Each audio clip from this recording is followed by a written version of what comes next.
अस्सलाम वालेकुम नाज़रीन, अहमद राना व्यूज़ में आपको खुशामदीद कहता हूँ। नाज़रीन, सुएज़ कैनाल दुनिया का एक ऐसा तजारती गुजरगाह है जहाँ से 12% दुनिया की ट्रेड होती है। वहाँ पर एक जहाज़ रुका और वो जहाज़ वहाँ फंसा, ब्लॉकेड हुआ।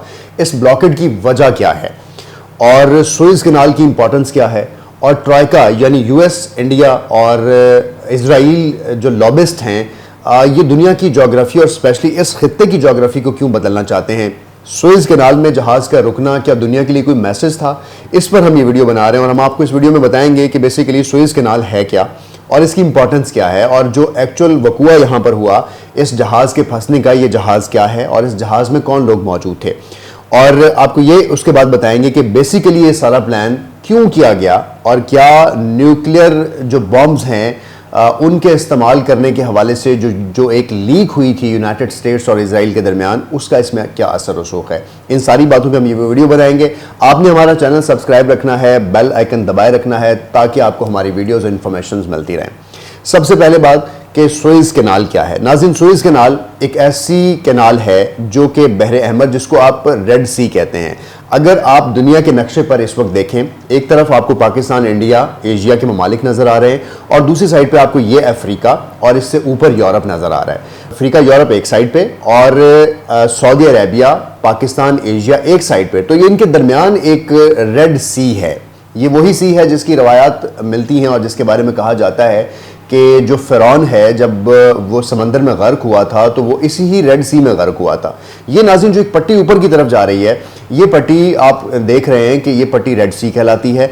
और समंदर का ये रास्ता, अगर आप एशिया से आएँ तो आप समंदर के इस रास्ते से गुजरते हुए ऊपर नाज़रीन मेडिटेरियन है। मेडिटेरियन वो समंदर है जहाँ पर तजारत, यूरोप के शिप्स सारे वहाँ पर इकट्ठे होते हैं। और अगर यूरोप से आपने नीचे एशिया आना है या आपने एशिया से ऊपर यूरोप जाना है तो आपको जो सबसे सेफेस्ट और सबसे आसान और सबसे स्मॉल रूट लगता है वो यही रास्ता है जो कि रेड सी का रास्ता है। अब रेड सी के ऊपर जब आप जाते हैं तो आपको यहाँ पे दो रास्ते नजर आते हैं। एक को हम राइट आर्म यानी सीधा हाथ कहते हैं और एक को हम लेफ्ट आर्म यानी बायां हाथ कहते हैं। जो राइट आर्म है नाज़रीन, इसको गल्फ ऑफ अकाबा कहते हैं और जो लेफ्ट आर्म है इसको सुएज़ कैनाल कहते हैं। सुएज़ कैनाल बेसिकली इंसानों की खुद साख्ता बनाई हुई नहर है। यानी जब आप रेड सी में जाते हैं तो बज़ाहिर तो हमें ये ऊपर से ब्लॉक नज़र आता है, लेकिन जब हम इसके पास करीब जाते हैं तो हमें पता चलता है कि ये वही सुएज़ कैनाल है जिसको खुद इंसानों ने 1869 में खोदा था और खोदने के बाद एक रूट निकाला था ताकि मेडिटेरियन का कनेक्शन जो है वो सुएज़ कैनाल के रास्ते बहरे अहमर यानी रेड सी के साथ कर लिया जाए। और इससे फिर क्या होगा कि यूरोप की जो मंडियां हैं वो एशिया की मंडियों से कनेक्ट हो जाएंगी और इस तरह से आप यूरोप जा सकेंगे और आप यूरोप से एशिया आ सकेंगे। इसका फ़ायदा क्या हुआ कि अफ्रीका, यूरोप, एशिया, उसके बाद China, Indonesia, Malaysia, Pakistan, India और पूरे गल्फ की जो ट्रेड है वो इस रास्ते से होती है। नाज़रीन, ये तो इंपॉर्टेंस हो गई सुएज़ कैनाल की। सुएज़ कैनाल की जो लंबाई है वो 193 किलोमीटर है। 250 मीटर इसकी दोनों साइड पर जो है वो एवरेज चौड़ाई, और कहीं पर चौड़ाई ज़्यादा है और कहीं पर चौड़ाई कम है। अब मैं आता हूँ उस वाक़े की तरफ जो एक्चुअली हुआ। वाक़या क्या होता है और इशू क्या होता है। एक जहाज़ जिसका नाम MV एवर गिवन है और उसको एक कंपनी ऑपरेट करती है जिसका नाम एवरग्रीन मैरीटाइम कंपनी है।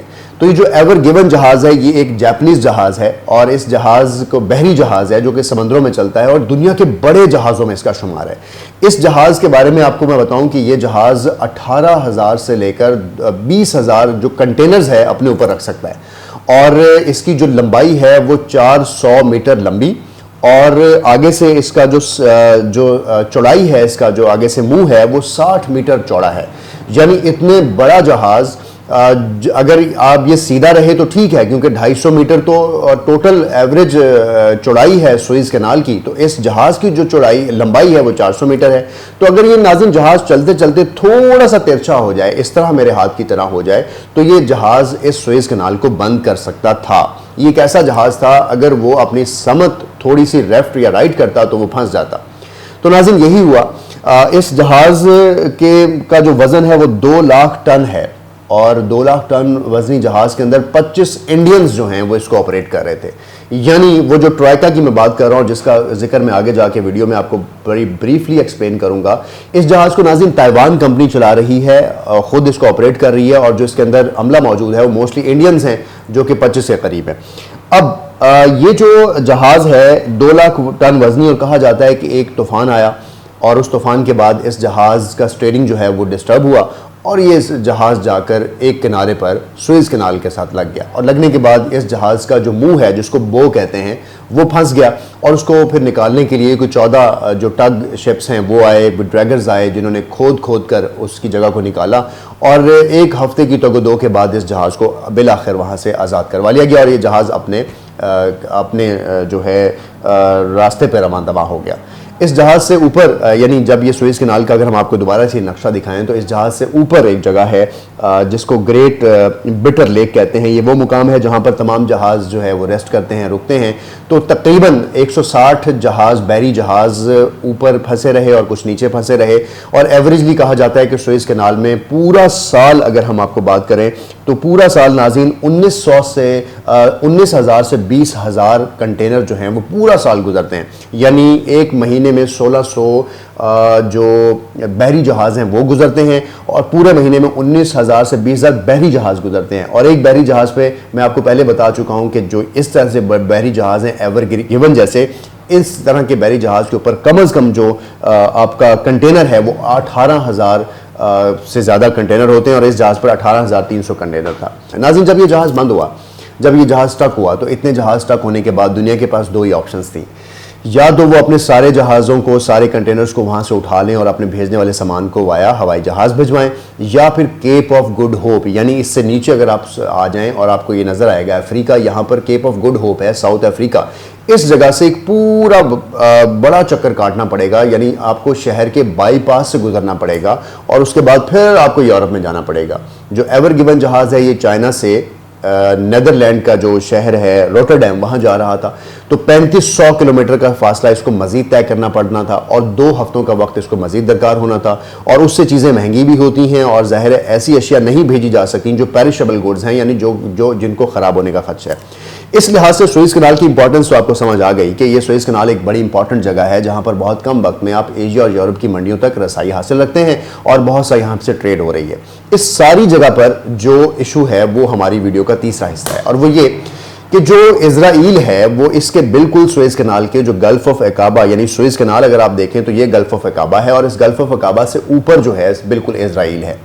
अब इजराइल का सुएज़ कैनाल के ऊपर बहुत पहले भी मिस्र और अरब वर्ल्ड के साथ इसके झगड़े हो चुके हैं, और मिस्र जो है वो इस बात को पसंद नहीं करता, क्योंकि मिस्र जो है हर साल $6 बिलियन सिर्फ जहाज़ों की आमदरफ्त की मद में यहाँ से अर्न करता है। तो मिस्र के लिए जो सुएज़ कैनाल है वो एक तोहफ़ा भी है, और मिस्र वहाँ से कमाई भी कर रहा है। तो अब इजराइल इस कमाई को हज़म नहीं कर पा रहा, क्योंकि एक मुस्लिम मुल्क है मिस्र, और मिस्र के साथ बहुत से और ममालिक जो यहाँ से मुस्लिम ब्रदरहुड गुजरता है उसको इसका बेनिफिट भी है कि न्योम सिटी बन रहा है।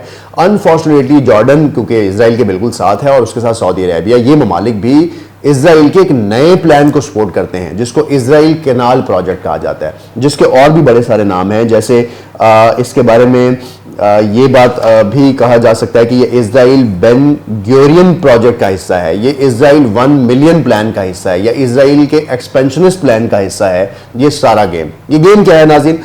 एक अमेरिकन अखबार है बिजनेस इनसाइडर, उसने भी वो डॉक्यूमेंट रिवील किए। उन डॉक्यूमेंट के बारे में हमें बताया कि ये डॉक्यूमेंट 1960 की दहाई में, यानी 1963 का ये वाक़या है कि जब इजराइल ने यूनाइटेड स्टेट्स को एक डॉक्यूमेंट दिया, और उस डॉक्यूमेंट के ऊपर पूरा तखमीना लगाया गया कि हम करीबन 500 से ज़ायद न्यूक्लियर बॉम्ब्स जो हैं वो गल्फ ऑफ अकाबा के साथ, बिल्कुल साथ, एक नजफ नामी डेजर्ट है, सहरा है, जिसको हम 500 बमों के साथ उड़ा देंगे, उड़ाने के बाद गल्फ ऑफ अकाबा से एक रास्ता निकालेंगे, और जैसे सुएज़ कैनाल एक रास्ता निकाला गया है, इस तरह हम एक गल्फ ऑफ अकाबा से एक नई नहर निकालेंगे जिसको इजराइल कैनाल कहा जाएगा।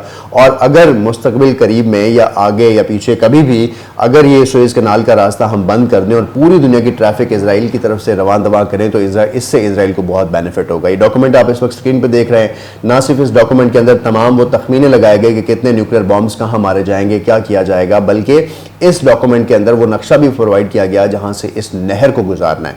तो अब ये सवाल कि ये जो सारा वाकया हुआ, क्या दुनिया को ये मैसेज देना था कि या उन ट्रेडर्स को या उन बिजनेस ओरिएंटेड लोगों को ये बताना था कि जब आपने ट्रैवल करना है तो अब आपको मुस्तकबिल में एक नए रूट की तरफ जाना होगा। और एक मैसेज जो कि न्योम सिटी उसके साथ बनाया जा रहा है, इजराइल के उसमें इंटरेस्ट हैं, जॉर्डन के उसमें इंटरेस्ट हैं, सऊदी अरेबिया के उसमें इंटरेस्ट हैं, और एक बिल्कुल नया वर्ल्ड ऑर्डर उसमें क्रिएट करने की कोशिश की जा रही है। टर्की के अगेंस्ट एक सारा प्लान लेके आया जा रहा है, मुस्लिम ममालिक को बिल्कुल एक साइड पर किया जा रहा है। तो ये सारी चीज़ें इसी मंसूबे का हिस्सा हैं। और जब ये कैनाल बन जाएगी तो उसके बाद शायद जो $6 बिलियन एनुअली मिस्र कमा रहा है उस पर भी फ़र्क पड़ेगा, और शायद बरादराना ममालिक के जो आपस में ताल्लुकात होते हैं उन ताल्लुकात के अंदर भी चेंजिंग्स आएंगी।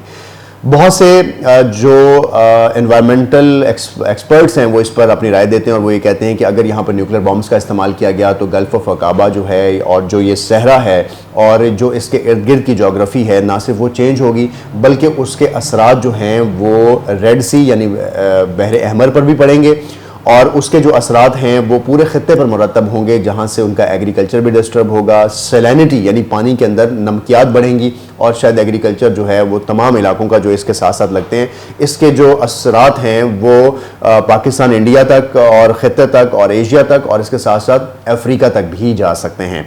अब जो सारी सूरत हाल है, इस सूरत हाल में एक मैसेज तो कन्वे हो गया, और शायद एक मैसेज वो कन्वे करने में कामयाब हो गए।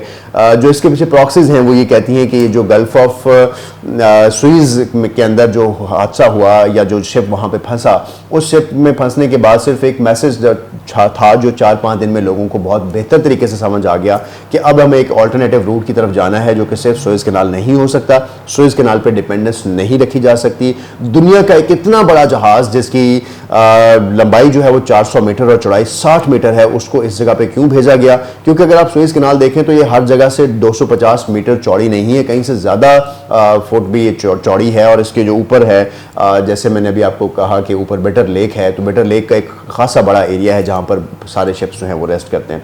नाज़रीन, ये इन्फॉर्मेशन हमने आप तक पहुँचाई है, और इसके ऊपर जो सुएज़ कैनाल अथॉरिटी है उसने भी अपना सवेयर रिएक्शन दिया, और उसने कहा है कि अगर इजराइल अपने किसी नए प्लान को इन्फोर्स करना चाहता है या दुनिया को एक और नया मैसेज देना चाहता है तो हम हर तरह से इस मामले की तहकीक कर रहे हैं, और हमारी कोशिश होगी कि आने वाले दिनों में कभी भी दोबारा से ऐसा वाक़या ना हो। हम आप तक मज़ीद हक़ाइक़ और उनकी वो साइट्स जो शायद आपके लिए इंपॉर्टेंट होती हैं और आप उनके बारे में जानना चाहते हैं, हम आपको देते रहेंगे। आपने देखते रहना है AR व्यूज़।